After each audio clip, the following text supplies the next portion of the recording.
7 o'clock, Sunday night. It's Topical, and it starts right now.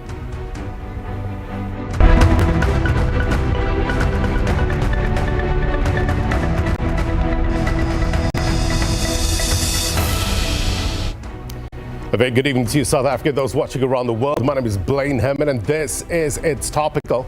Our digital audience with us tonight, they will weigh in terms of some of the burning questions for our guests in a short while. The buzzword, meritocratic, pretty much self-explanatory, relating to or characteristic of a society in which power is held by people selected according to merit. Sounds palatable enough, right? A verbal spat, though, between two popular figures in this country has given rise to a debate on one hand, academic intelligence and knowledge gained through formal education, and on the other, practical wisdom and adaptability gained through real life experiences. So, book smarts versus street smarts, so to speak. Perhaps a blend of both could be the ideal, bearing in mind that the ideal might be subjective, right? But how close to the ideal does one need to be in order to be effective? Think about your public representatives, politicians, leaders, stretching from community to commerce and everywhere in between. Times Live reported this week that ANC Secretary General Fikile Mbalula has halted all conferences until members go through a political education foundation course. We've reached out to the ANC for clarity on this. We await their response. If this is so, is this the right route to take? Will it make a material difference? There are big issues to tackle, my brothers and sisters, that affects our collective future, right? For example, how can we create more useful workers in this day and age, the age of AI, robotics, virtual reality? This is our reality, our future, right? Our representatives, our leaders, they need to tackle these issues head on. Why? Because it talks to the threats we face: unemployment, inequality, poverty. So, the task at hand, does it call for book smarts or street smarts? Is it even an either-or question? In politics, should technical know-how be a prerequisite? We will discuss. It brings us to the question of the week. And we're asking you, should a qualification or formal political education be the requirement for individuals seeking public office in South Africa? Let us know at SABC News_TV. Is it a case of style versus substance, or style with substance that attracts you as the voter? We would love to hear your thoughts at SABC News_TV. Perspective coming up.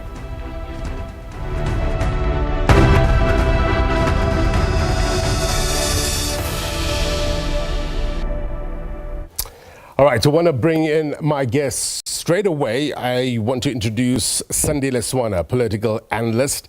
We also have Dr. Ongama Mtimka, the acting director at the Raymond Mhlaba Centre for Governance and Leadership. Gentlemen, thank you very much indeed for joining us. Also, our digital audience, please, as per normal on this program, raise a virtual hand. I'll do my very best to get your thoughts onto the program.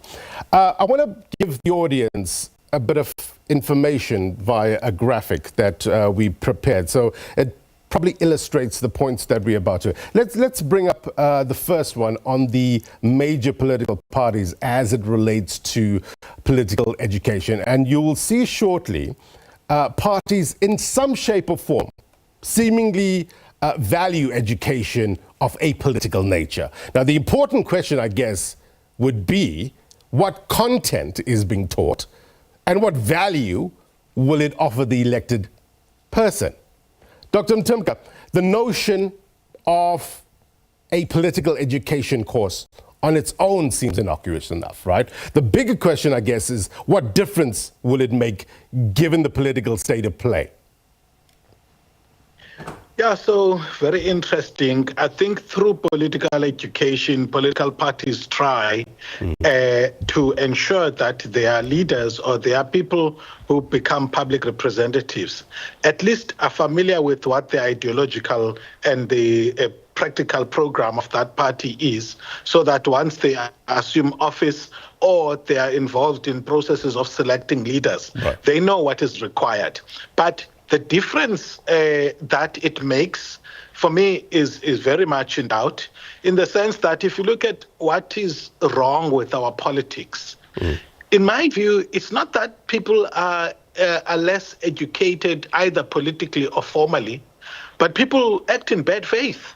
And both the highly educated and the poorly educated have been involved here. I mean, if you look at the cases of state capture in South Africa, you've had chartered accountants, you've had people who have been highly educated, doing highly educated schemes of theft from government. So for me, this question, I think it's a little bit problematic because it presupposes that education is a sign of competence when it comes to leadership.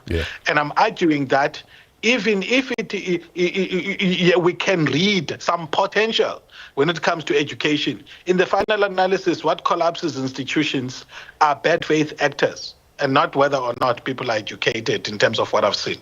Sandile Swana, political education forms part of a political party's intervention, yes.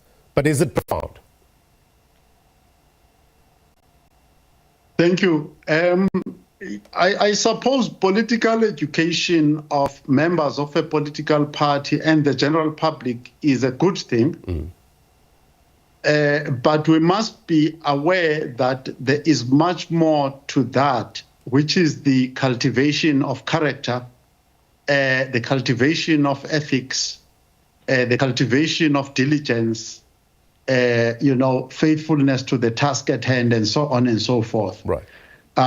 Which is what Mandela would have called the RDP of the soul. Our people's souls at many levels are actually, damaged and not as useful as they should be.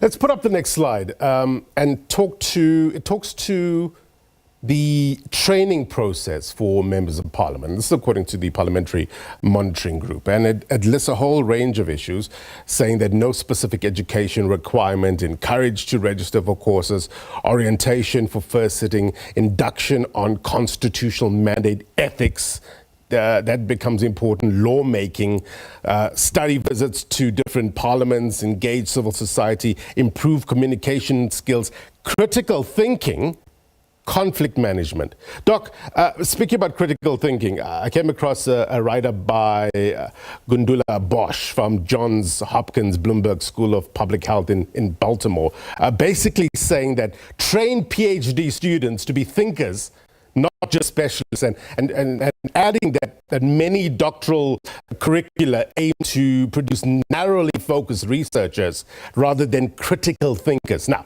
critical thinkers or thinking, whether you have a PhD or not, do we have enough of them currently holding office? So I looked at that study. You remember we're different in terms of how we train PhDs in South Africa. Right. It's actually a full research process. It's not like in the US where there's a lot of teaching and it's mainly a research inquiry. So I looked at it and I thought it's the differences between what we have. I think we tend to hold ourselves to higher standards. In my view, you go to conferences, you see this, especially in the humanities. I can't talk about the science, the other sciences. What I want to say though is that you see, yes, those are good, those are important. What we're trying to do at Raymond Mhlaba Centre as we come and make our contribution to this process is to do where the rubber meets the road. One, the negotiation of the tension between party and state, and I don't see it there among the topics that they have. Right. The problem with between party and state, and then the second issue is between the political and administrative interface. If you look at all the state capture cases, yes, indeed, critical thinking is a crucial skill in helping somebody contend with those things. But at the core of the collapse of government is when people fail to negotiate that link between party and state on the one hand, as well as the political and administrative interface on the other. Mr. Swana, have a look at the next graphic I'm about to show you. It's on GNU ministers and their qualifications. Interesting. Business Tech reporting that educational qualifications, it ranges from matric to PhD. And they say of the 29 ministers that they have found qualifications for, 26 of them have some form of higher education. 3 ministers only have a matriculation qualification, and there's a sprinkling of PhDs there. The caliber, Mr. Swana, of people running this country as compared to other governments around the world, can people in this country, can voters be confident that one, their needs will be met, and two, their needs are in fact understood? Thank you so much, Blaine. The issue here is exactly how these so-called CVs are written. South African CVs are written, especially of the public sector. So you have not shown me anything prior that these people have done successfully. In other words, if you were to say Lionel Messi, a soccer player, one of the top soccer players, there are certain specific measurable things, how many goals he scores per number of matches and things like that. So it's not the color of the jersey or how well the pair of shorts sits on him and things like that. Because this is peripheral. The productivity of our public officers is not measured and used for advancement and promotion and all those, and appointment and other things like that. I think I upset somebody at one of the radio stations when they said this is a PhD holder, and I said, but this particular one, and there are many like him who cannot even organize a piece up in a pub with a PhD. So the PhD does not tell us how productive you are. So and all these other qualifications. So I think that when we talk about a meritocracy, we must talk about measurable productivity in the field of practice. Right. Thank you. I want to get a sense of what people from various walks of life have to say. So on a regular word on the street feature, we took to the street seeking diverse insights and perspectives on this topic. And this is what you had to say. Take a look.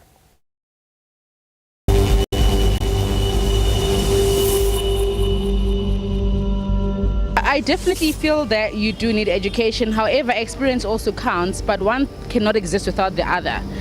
In order for a politician to make certain financial decisions, it has to be from a background of like financial education.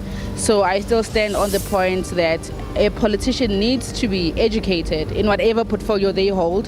That way they have a full insight of what that portfolio entails. We can't just rely on experience because situations change. I think education is very important to have, because some of the decisions they make, you can see that they come from people who don't have an education background. So I think it is very important because our lives depend on their decision, like everything, the economy and stuff, so they should be educated. For me, political education is very important, honestly. One of the things that kill political structures in South Africa is what is cadre deployment, which everyone was just fighting for a mandla and then they get positions. We need political leaders that are equipped. I think education plays a huge role in terms of helping our politicians make decisions. It doesn't make sense for politicians to make decisions and they're not really clued up on how to run the country. And for every other field or career, you need to have a qualification of some sort, right? So we really do need people who are competent enough to do the job, who actually understand the field. We appreciate your thoughts on this matter. Look, elections is important, right? But what really is important is what happens in between elections. That tends to matter more to the voter. Will a formal education move the needle in any way in terms of achieving that goal? The service delivery issues that people are talking about, we will discuss next. Stay with us.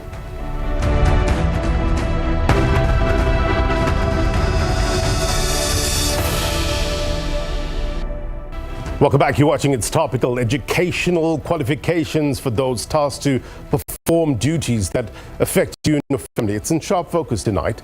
Look, being able to participate in this democracy, it's really important. And due to a raft of reasons, be it historical, financial, work pressure.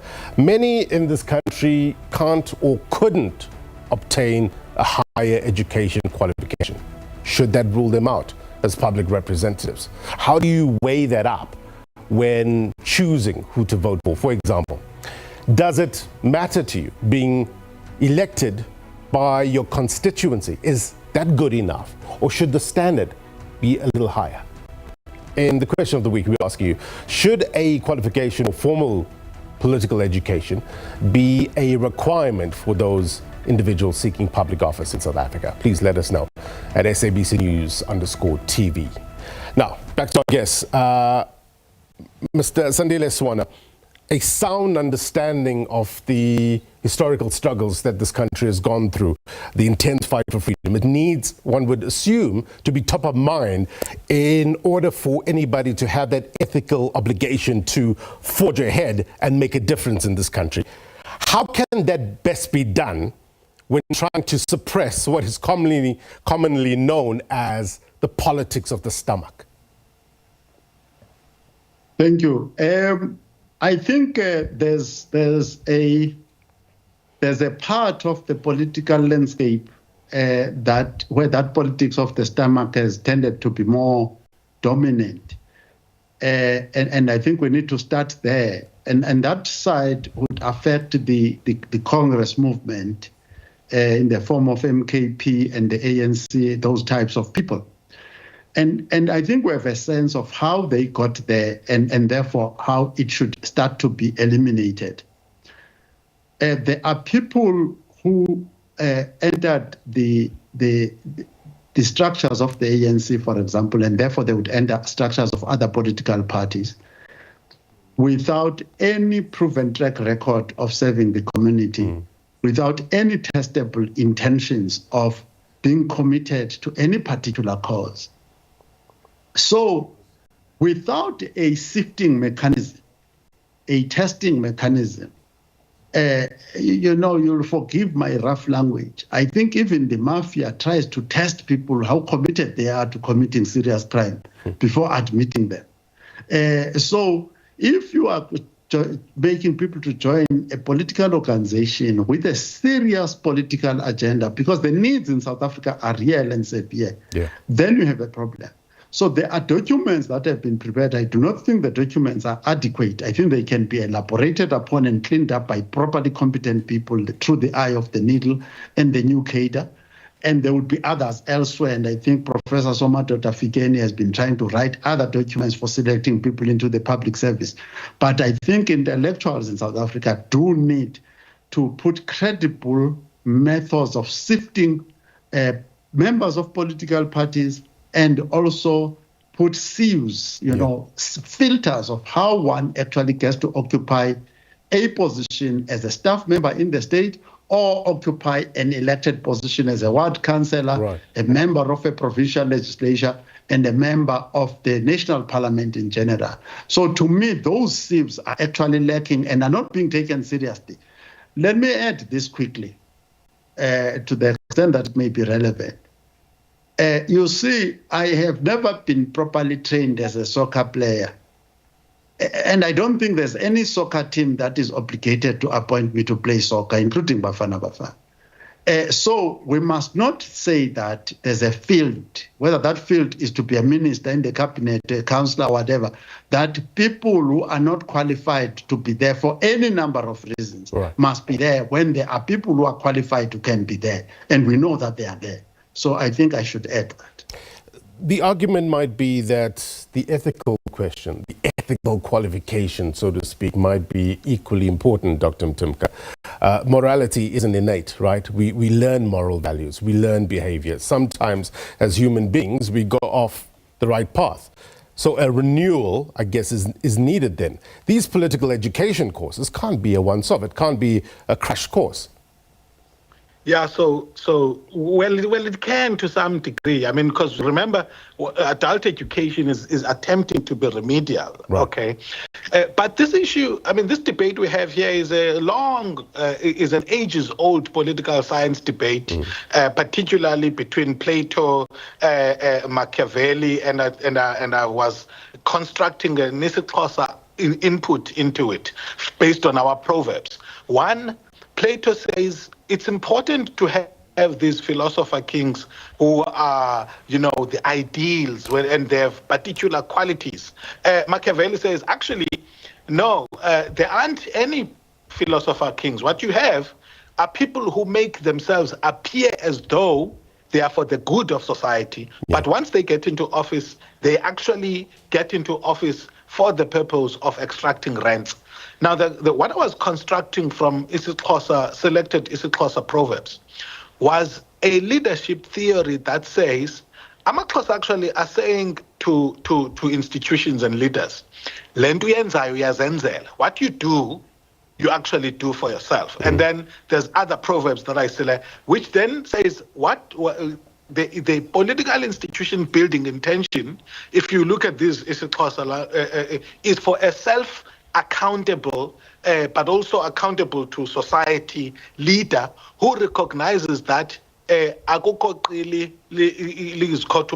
is, there cannot be a self-sustainable individual. Every individual needs to ensure that they act in a good way while they have power, because that power is going to end, and once that power ends, they're going to be held accountable. Right. Or when they act in office, they must act in ways that know that what they start there is going to impact themselves and their children.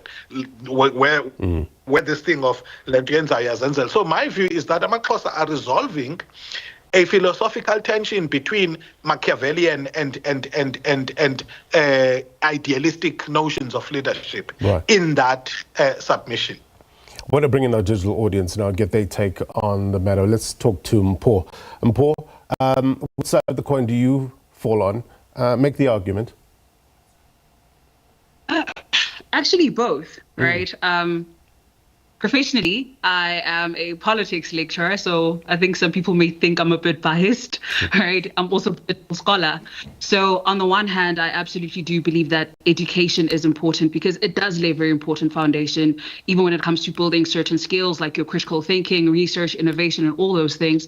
However, we live in a world where, especially in South Africa, given our history, not everybody has had the privilege of accessing higher education, right? That automatically disqualify them from being good or competent leaders.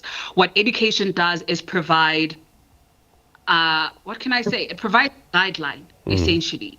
Shows you what this is supposed to look like in theory. The practice oftentimes is a bit different.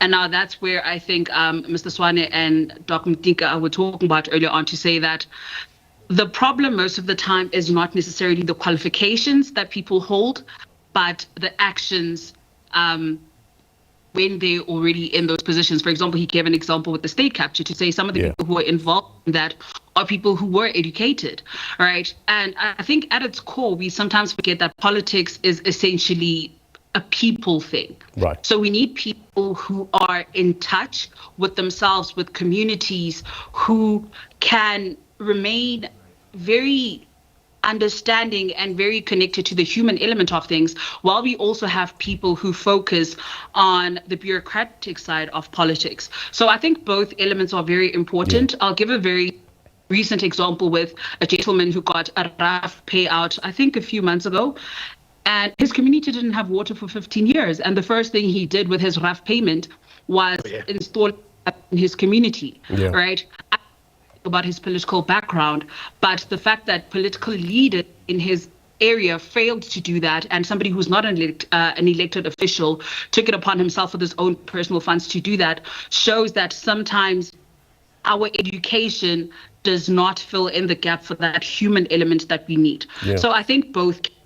It shouldn't be an either or situation. It should be, how can we merge the two? How can we use experience and education? How can we put them together in order to give society as a whole the best outcome?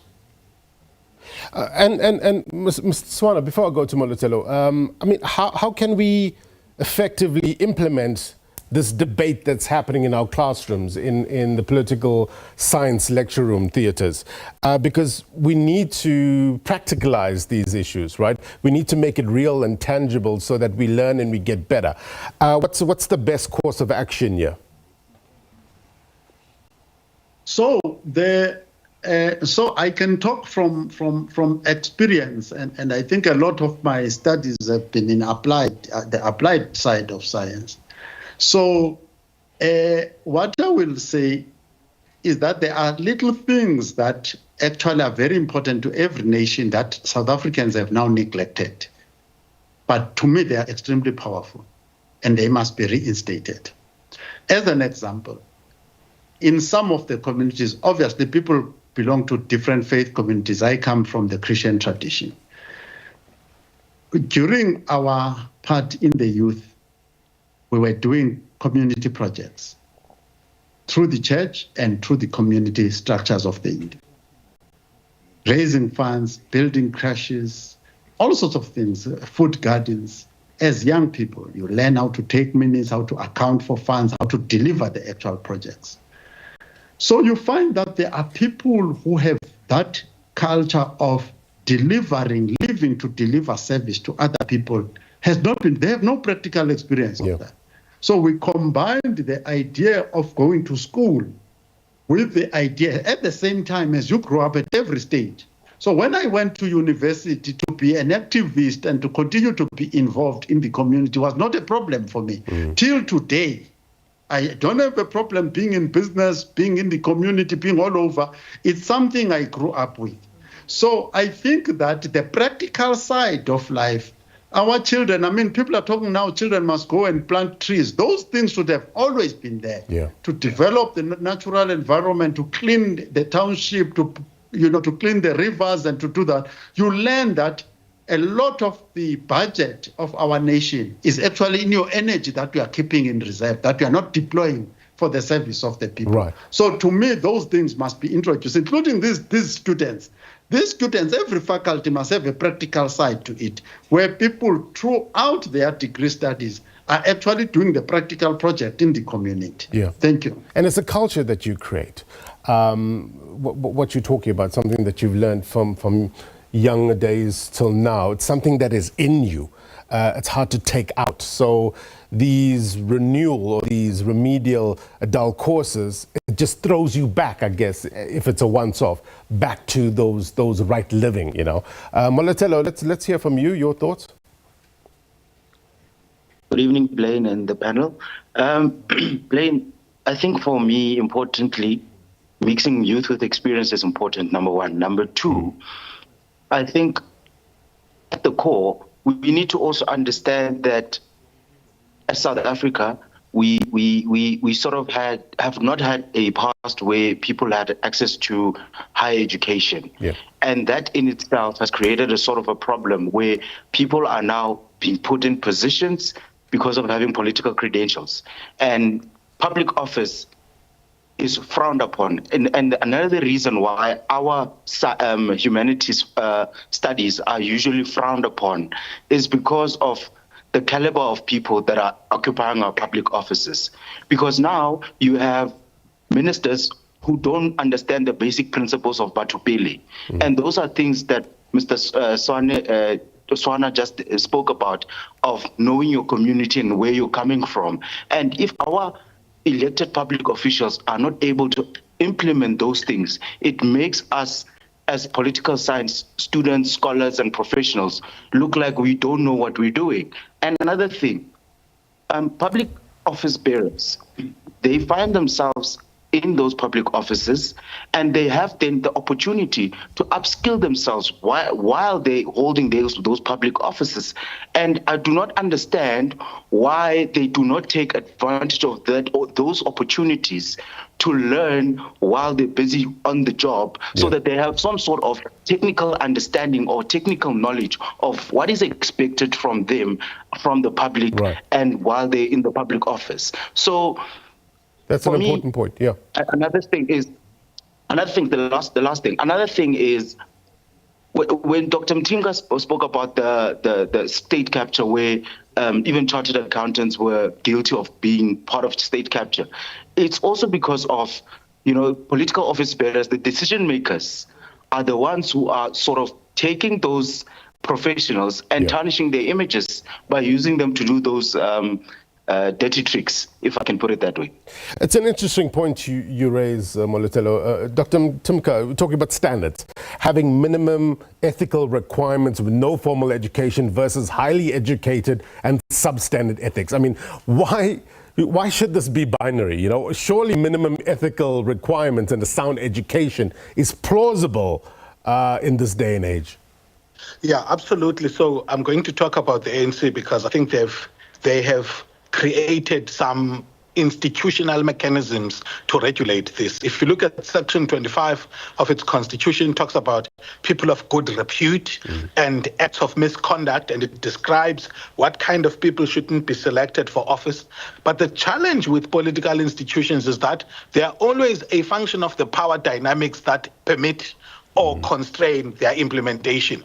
So, for example, when the ANC was trying to move away from the so-called state capture years and structure candidate selection for leadership in a way that is more, commensurate with the ideal of its constitution, they brought in something that was very strange for me: the question of whether or not somebody is charged.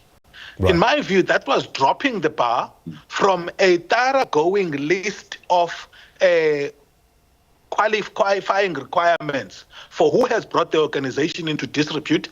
And the reason why that was the case is because many of the people, even in the top seven even, would not have made it through that, more stringent requirements for acts of of good conduct and good repute. So the point I'm making is that, yes, we've got the ethical requirements, but in the final analysis, they got subjected to the political dynamics. Lastly, Blaine, you see, we're going to a municipality candidate selection for wards and municipalities. The problem with our political parties that do not give, they're structured in such a way that they are more patronage candidate selection processes rather than who is best for the job. So even branches know that Siamba Noban, we're towing so-and-so's line. Whether or not that so-and-so has performed great, that is not an issue. What becomes an issue is who does Bani go with at a provincial and national level, and as a result of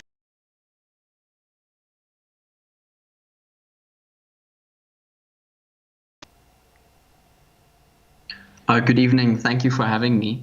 So my take is that political education is important, but the foundations should be rooted in honesty, integrity, selflessness, care for others, a positive mindset, and a desire for positive change and positive growth in South Africa. I think that public officials can do this by building a track record of credibility, having the capability and ability to be good leaders. So I think that education is important, but ultimately it comes down to a person's ethics, morals, values, care for the greater good of humanity, and an unselfish nature. If you look at people on YouTube like Professor Jordan Peterson, he says that you should be a polymath of sorts in terms of having a firm understanding of economics, science, philosophy, politics, history, technology, global issues, and multiple viewpoints. So this morning I consulted with 2 elders from my church, and they said that the focus should be shifted towards promoting people with the right skills and the right attitudes into public positions of influence. So I think that education is an important additional learning framework, but it's not the beginning and ending of it all. Right. Focus should be put towards continuous learning and improvement, and then ultimately I want to end with focusing on practical knowledge and the ability to make quality decisions. Right. Important point. Ethical issue or the ethical question seemingly tipping the scales in terms of the conversation. You want somebody who has a bit of both, education as well as strong ethics. In politics, perception, some say, is everything, right? If you think that somebody is not intelligent enough, inverted commas, in order to take your cause forward? Would you vote for them? It's an important point. How much does it factor in when you are marking your ballot? We're going into the elections, local government elections soon. Would that be playing into that part of your calculus when choosing your representative, your political party? We'll discuss next.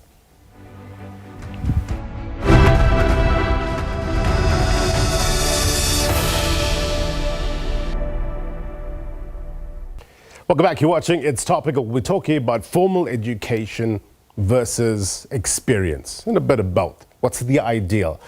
In terms of your public representative, where do you lie in this? Let us know at SABC News _TV. Let's take it to our guest, political analyst, as well as from the Raymond Mhlaba, acting director at the Raymond Mhlaba Centre for Governance and Leadership, Dr. Ongama Mtimka. Being well educated is one thing, right? Being ethical is another. But the criticism is far too often politicians, and this is a phenomenon around the world, right?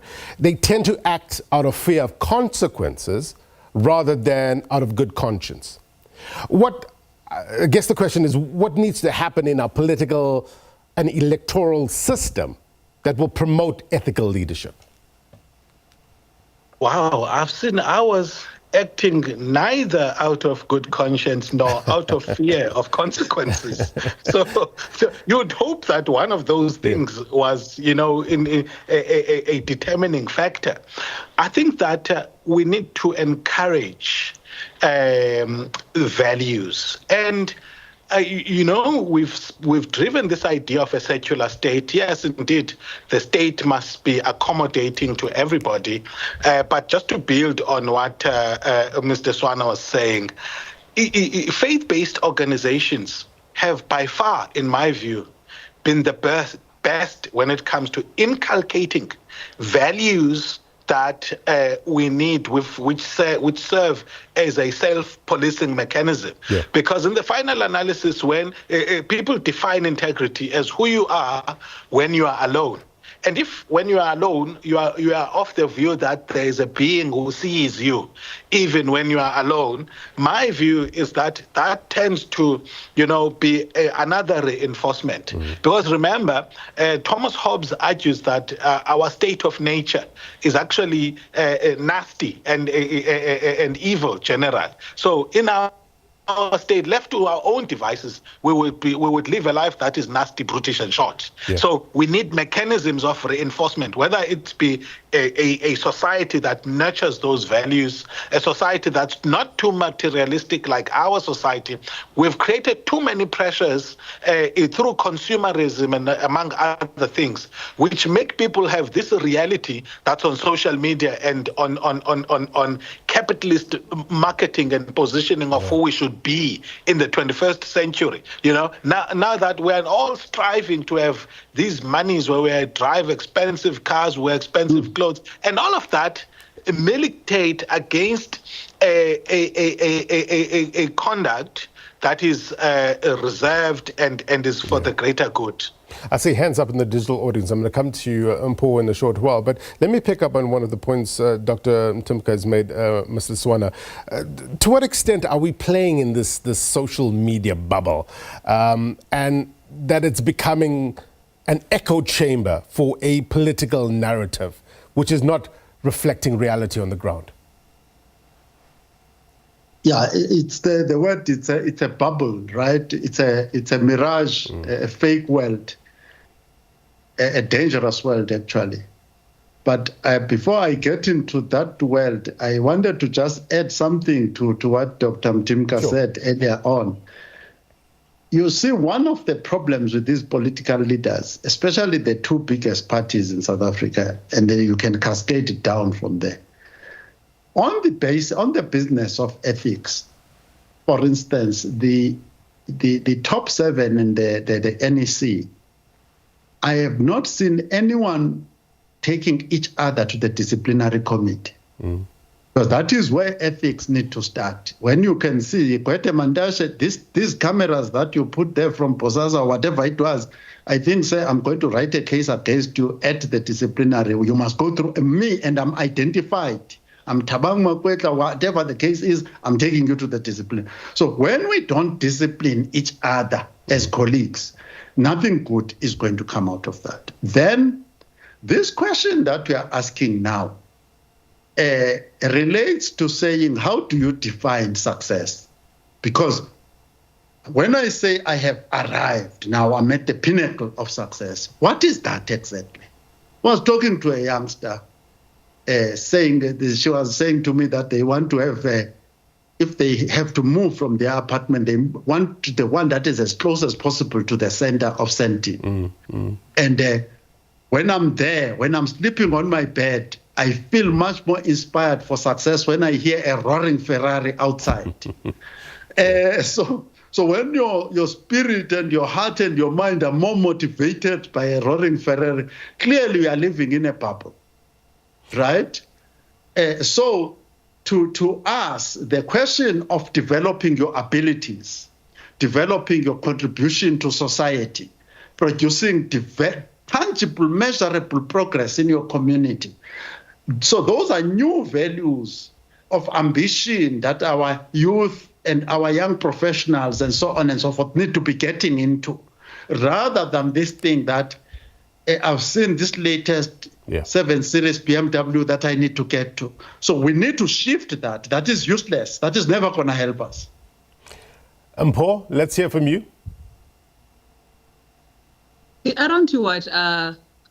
Swana said, earlier on today, I was actually reading a very interesting article about 2 ministers that allegedly, because people sue nowadays, that allegedly plotted to report, or rather, report Paul Mashatile to the NP for perjury, right?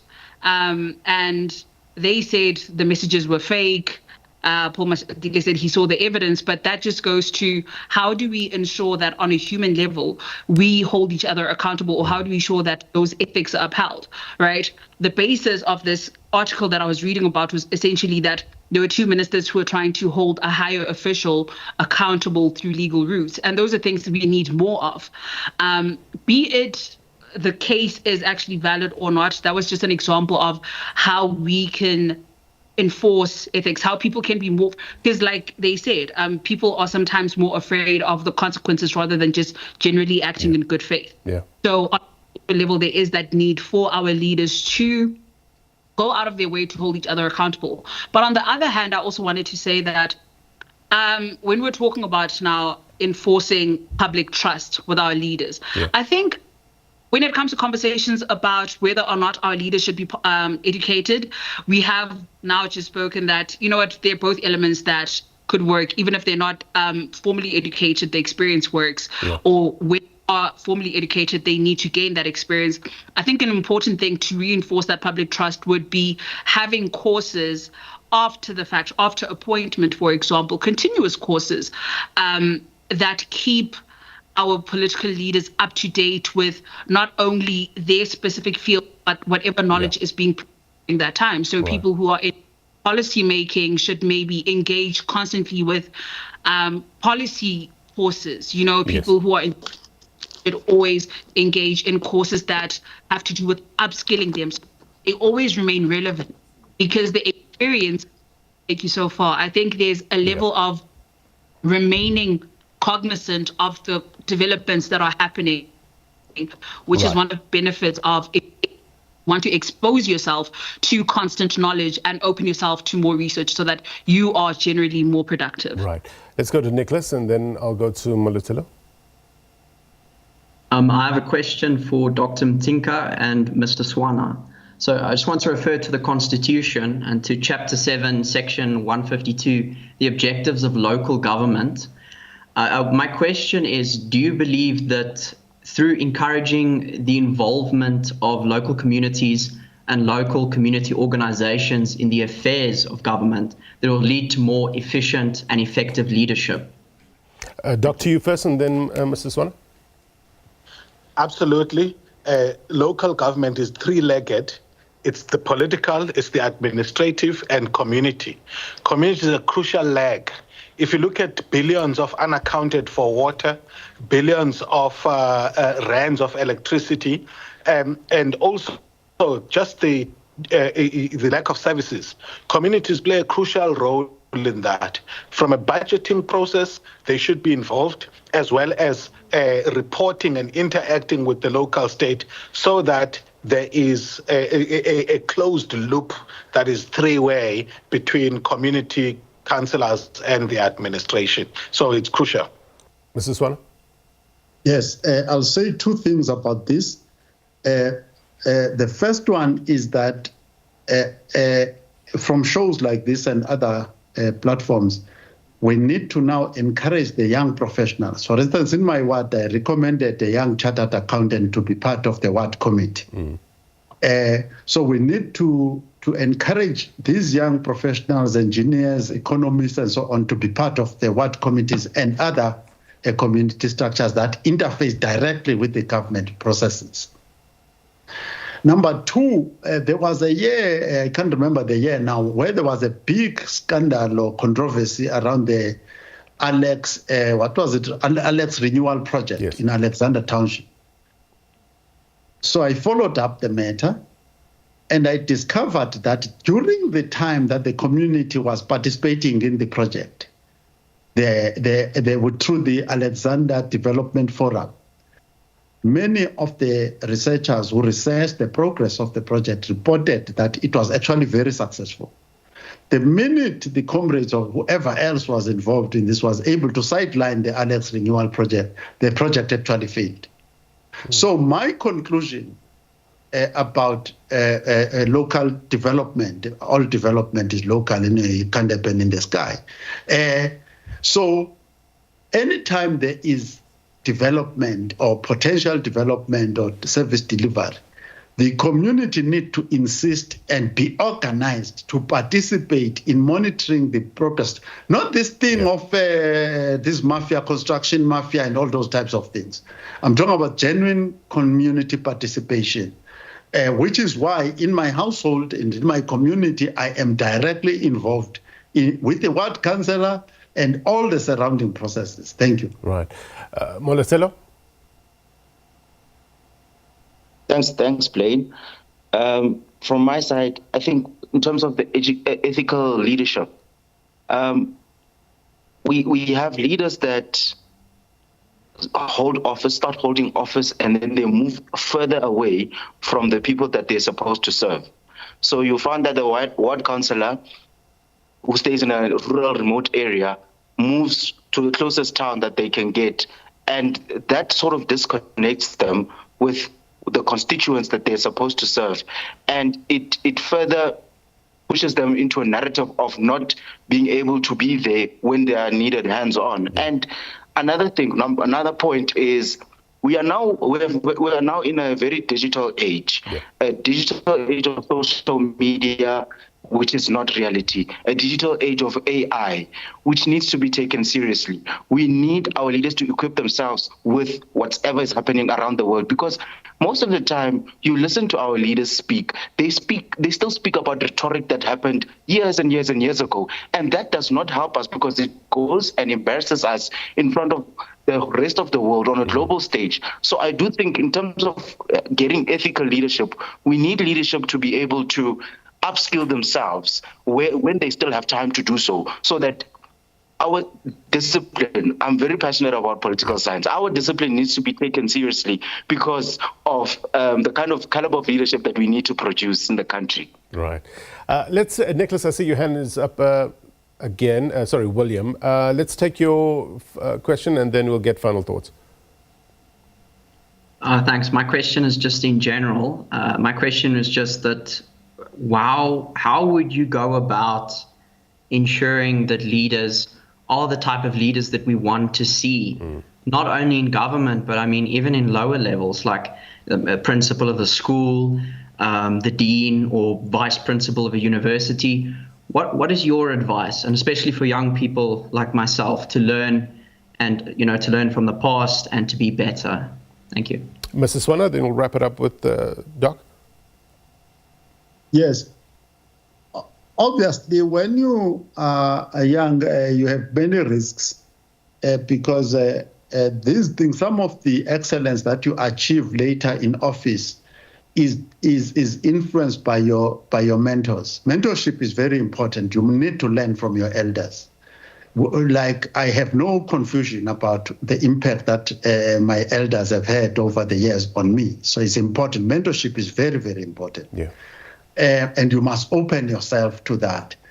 However, you must also know that you have discerning elders around you who can point you to proper mentors as well. You don't want to be mentored by charlatans and hooligans. And then you end up being a mischievous school principal or a university college professor who's very mischievous. Thank you very much. Doc?